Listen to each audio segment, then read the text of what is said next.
नमस्कार शेतकरी मित्रांनो, आज आपण प्रामुख्याने चर्चा करणार आहोत ती नारळाची फळगळ म्हणजेच नारळाची बोंडगळ ही अकाळी का होत असते. तर त्याच्याविषयी आपण सविस्तर चर्चा करणार आहोत. मित्रांनो, मी म्हणजे हे काही फक्त पुस्तकी ज्ञान नाहीये.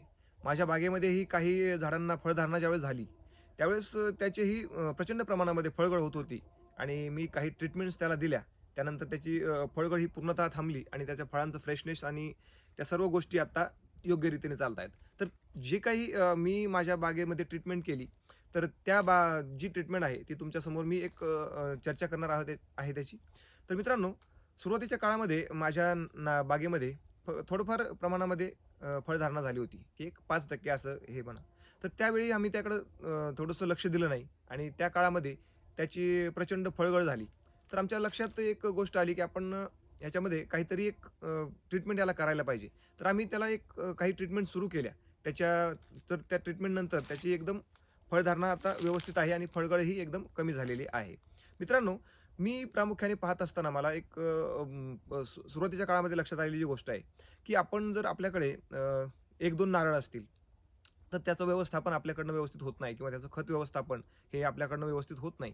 तर त्याचं खत व्यवस्थापन हे कसं करायला पाहिजे याच्यावर थोडी चर्चा करू आणि काही ज्या गोष्टी आहेत, काही संजीवक आहेत, तर त्याच्या आपण वापरामुळे नारळाच्यामध्ये जी फळगळीची प्रॉब्लेम होतात, तर तेही आपण चर्चा करू. यात प्रामुख्याने 2 गोष्टी आहेत. जर एक काही बाह्य गोष्टींचा अटॅक नारळावरती होतो, तेव्हा पण फळगळ होते आणि काही नारळाच्या अंतर्मुख काही कॉम्प्लिकेशन्स असतात. काही अडचणी येतात नारळाला, तर त्यावेळेतही फळगळ होते. या दोन्हीही गोष्टींची आपण यावेळेस विचार करणार आहोत. तर आपण पहिल्यांदा विचार करूयात, की अंतर्भूत जे काही नारळाची फळगळीची कारणं आहेत, तर त्याच्याविषयी आपण विचार करूयात. तर सर्वप्रथम आपण विचार केला, तर नारळाला जर नत्रांची आणि दुय्यम अन्नद्रव्याची जर पूर्तता झाली नाही, तर त्या टाईमामध्ये नारळाची ही फळगळ होत असते.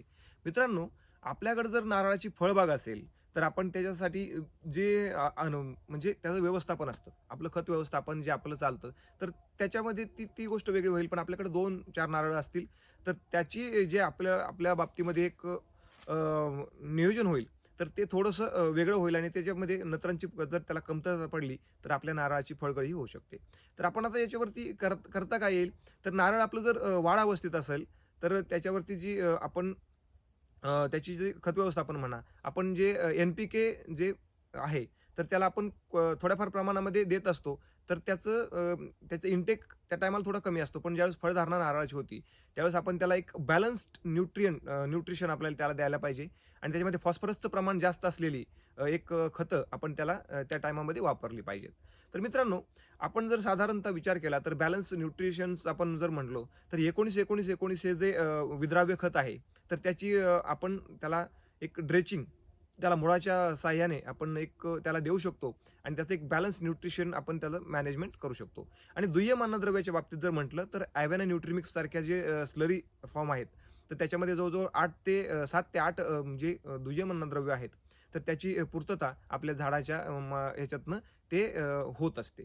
मित्रांनो, दुसरी आता एक गोष्ट आपण जर म्हटलं, तर मी तुम्हाला संजीवकांच्या बाबतीमध्ये एक बोललो होतो. जर आपल्या नारळाला मोहोर येत असेल आणि त्याच्यातली नारळं जर खाली वारंवार पडत असतील आणि हा प्रॉब्लेम जर नेहमी-नेहमीच होत असेल, तर एक त्याच्यासाठी एक संजीवक आहे ट्रायकंटेनॉल म्हणून. ते बऱ्याचशा वेगवेगळ्या म्हणजे कंपन्यांचं आहे. मित्रांनो, मी आता हे बोलत असताना एक काही अवघड गोष्टी, काही अवघड शब्द उच्चारतो आहे. तर ते तुमच्या लक्षात येत नसेल ते, तर मी त्याचे जी संपूर्ण माहिती आहे खाली माझ्या डिस्क्रिप्शनच्या बॉक्समध्ये देईल. जे की मी काय बोललोय ते तुमच्या लक्षात येईल आणि याचा नारळाच्या याच्यासाठी उपयोग काय होईल. तर जे ट्रायकंटेनॉल आहे, तर हे काय काम करते? त्याचं संजीवक म्हणून त्याच्यामध्ये काम करतंय आणि त्याच्या जे फळधारणा हे ग्रोथ बूस्टर हे आहे. तर त्या नारळाच्या बाबतीमध्ये याचा उपयोग असा होतो, की त्याची फळधारणा जी होते, तर त्याला त्याची जी होल्डिंग कॅपॅसिटी आहे, जी फळधारणा जी होते ती टिकवून ठेवण्याची एक क्षमता ओव्हरऑल नारळाच्या मध्ये वाढते आणि त्याने आपली एक फळधारणा आपल्या नारळाला व्यवस्थित होते. दुसरं, जर आपल्या नारळाला जास्त आणखी जास्तीची फळं लागतच नसतील किंवा त्याला नेहमी-नेहमी धारण्यासाठीचा प्रॉब्लेम येत असेल, तर एक जिब्रॅलिक ॲसिड म्हणून एक बाजारामध्ये अ, उपलब्ध आहे. तर त्याची एक साधारणतः एक 4 मिली प्रति झाड अशी एक 2-2 महिन्यांच्या अंतराने आपण त्याला जर ड्रेचिंग दिली तर त्याला ज्या फळधारणेचा प्रॉब्लेम आहे किंवा एक फळगळीचा एक प्रॉब्लेम आहे, तोही कमी होऊ शकतो. विपुलच्या बाबतीत मी सांगायचं विसरून गेलो. विपुलचे जे ट्रायकंटेनॉल आहे, हे 2-3 कंपन्यांचे आहेत. तर गोदरेजचं आम्ही स्वतः वापरतो. याच्यामध्ये एफ-एम-सीचं वगैरे पण ट्रायकंटेनॉल मिळतं. तेही 4 मिली प्रति झाड अशा ह्याने मिळतं.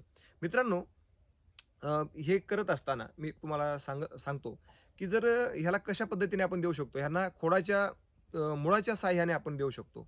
जर तुमच्याकडे 2-4 झाडं असतील, तर तुम्ही स्टेम फीड सारखा एक पर्याय निवडू शकता. पण तुमच्याकडे हजारो जर झाडं असतील, 500-600 जर झाडं असतील, तर स्टेम फीड सारखी गोष्ट तुमच्या त्या उपयोगी ठरणार नाही. कारण त्याच्यामध्ये वेळ आणि पैसा भरपूर वाया जाईल. तर त्यासाठी आपल्याला याच्या मुळाद्वारेच जे काही ट्रीटमेंट देता येईल, ड्रेचिंग सारख्या गोष्टींच्याद्वारे, तीच ट्रीटमेंट आपल्याला इथे देणं शक्य होत असतं. तर त्याच्या बागेच्या बाबतीत जर आपण म्हटलं तर स्टेम फीड सारखी गोष्ट आपल्यासाठी एवढी इफेक्टिव्ह होणार नाही किंवा त्याच्यासाठी आपल्याला बाकीच्या गोष्टींचा इश्यू होऊ शकतो. मित्रांनो, आता याच्या पुढे एक असं होतं, की उन्हाळ्याच्या टाईमामध्ये एक जी वातावरण एकदम उष्ण होतं. जर आपले आसपास जर बागायती भाग नसेल किंवा त्याला नारळाला आपल्या पाण्याची कमी जर आली, तर अशा टाईमामध्ये ही नारळाची जी फळगळ आहे, ती होऊ शकते. त्याच्यासाठी एक आपल्या परीने एक आपण काम करू शकतो, की त्याला पाण्याची कमतरता न पडू देणं. कारण ऊन आणि ह्या बाकीच्या नैसर्गिक गोष्टी आहेत, त्यांना थांबवणं आपल्यासाठी म्हणजे आपल्याच्याने शक्य होणार नाही. त्याच्याच बरोबर जे पावसामध्ये समजा जून, जुलैमध्ये जे पाऊस सुरू होतो, ते ऑक्टोबरपर्यंत नारळाची फळगळ ही जास्त प्रमाणामध्ये होते, हे माझ्या लक्षात आलं.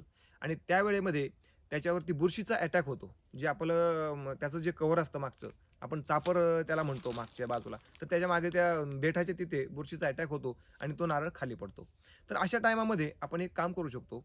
यांना एक कॉपर बेस जे बुरशीनाशक असतात, कॉपर ऑक्झिक्लोराइड सारखी जे कंटेंट आहेत त्याच्यामध्ये, त्या बुरशीनाशकांची त्याच्यावरती फवारणी करू शकतो.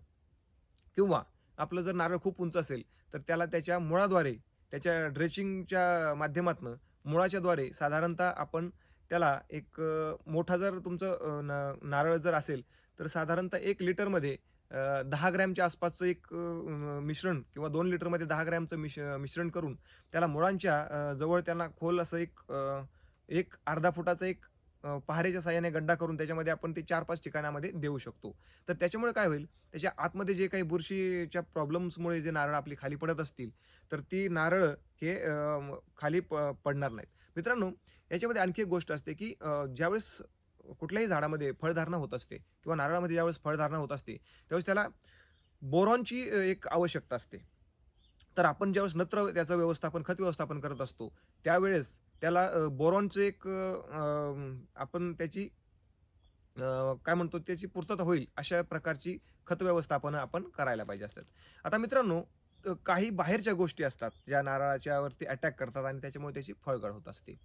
आता ह्याच्यामध्ये प्रामुख्याने आपल्याकडे असणारी खारुताई, उंदीर मामा म्हणा किंवा कोळी कीड जी आहे, तर त्या कोळी किडीच्यामुळे नारळाच्या याच्यावरती इफेक्ट होत असतो आणि ते नारळ खाली पडत असतात.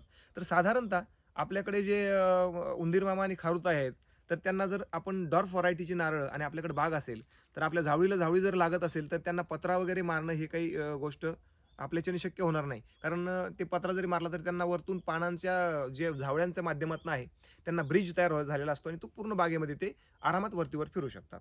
तर त्यासाठी एक काम आपण करू शकतो, की आपण आपल्या भाषेमध्ये साध्या-साध्या म्हणायचं तर डांबर गोळी जी असते, तर ती डांबर गोळी आपण आपल्या एका सुती कपडामध्ये बांधून आपल्या झावळीच्या कुठेतरी एका याच्याला बांधून ठेवली, तर त्याने होईल काय, की उंदीर मामा, खारुताई आणि जो गेंड्या-भुंगा जो असतो, तर तोही ते कारण हे नेझल सेन्सेशन जास्त असलेल्या गोष्टी आहेत, की खारुताईला पण वास जास्त उग्र वासामध्ये ते थांबत नाही आणि उंदीर मामा जो आहे, तो पण ह्या गोष्टीमध्ये थांबत नाही. तर त्यामुळे त्यांना त्यांचा उपद्रव आपल्याला ते कमी करता येईल. आता पुढची एक गोष्ट आहे, जी कोळी रोग. तर हा कोळी रोगाच्या ज्यामुळे ते नारळाची हे गळ होत असते, त्याला ॲझाडिरेचिन नावाचं एक कंटेंट आहे. मी त्याची माहिती तुमच्या आपल्या डिस्क्रिप्शन बॉक्समध्ये देईल किंवा ओमाइट नावाचं एक रासायनिक आहे. पण मित्रांनो, रासायनिक गोष्टी नारळाच्या बाबतीमध्ये औषधांच्या बाबतीमध्ये जास्त वापरणं आम्ही टाळत असतो. कारण आपण जर स्प्रे वगैरे करत असू नारळाच्या बाबतीमध्ये, तर आपण नीम तेल ह्यासारख्या किंवा नीम ऑइल ह्या नीमकरंज किंवा अशा टाईपच्या गोष्टी असतात, ज्या की आपल्या जैविक ज्या गोष्टी असतात, याचा आपण वापर करावा. कारण ज्यावेळेस फुलोरा आपल्या नारळाला येतो, तर त्या टायमामध्ये तिथे मधमाशांचाही वास असतो, म्हणजे सहवास असतो, तिथे वावरत असतात. तर जे रासायनिक गोष्टींचा जर त्यांच्यामध्ये वापर केला, तर त्यामध्ये त्यांचं एक माश्या डिस्टर्ब होऊन जातील. ते आपल्या नारळाकडे परत येणार नाहीत आणि त्यामुळे पॉलिनेशनचा प्रॉब्लेम हा होऊ शकतो. तर पॉलिनेशनचा विषय आलायच, तर आणखी एक तुम्हाला सांगतो. जर आपल्या अंगणामध्ये एक नारळ असेल, आजूबाजूला एक कुठेही नारळ नसेल, तर त्याला क्रॉस पॉलिनेशनचा एक विषय होत असेल, तर त्या टायमामध्ये पॉलिनेशन जर त्याचं व्यवस्थित झालं नाही, तर त्या टायमामध्ये त्याची जी फळगळ असते तेही होऊ शकते. कारण नारळाची पॉलिनेशन जे असं असतं, की त्याचं नर आणि मादी फूल हे एकाच ह्याला येतं. पण जर आणखी शेजारी एक नारळ असेल, तर त्याचा एक क्रॉस पॉलिनेशनचा एक प्रकार त्याच्यामध्ये होऊन आणखी नारळाला जास्तीची फळधारणा होऊ शकते.